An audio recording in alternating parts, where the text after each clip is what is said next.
Hoge Raad bevestigt uitspraak Sevinger.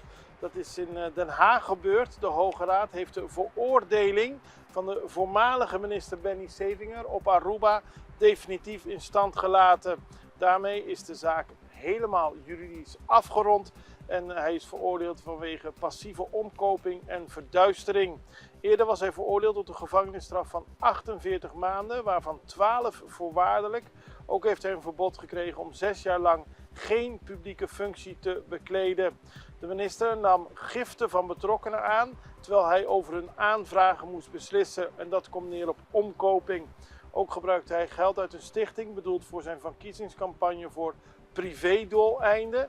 En de minister nam aanvragen van lege vennootschappen aan die naar toekenning met winst konden worden doorverkocht. Verschillende zaken die ook volgens de Hoge Raad allemaal wijzen op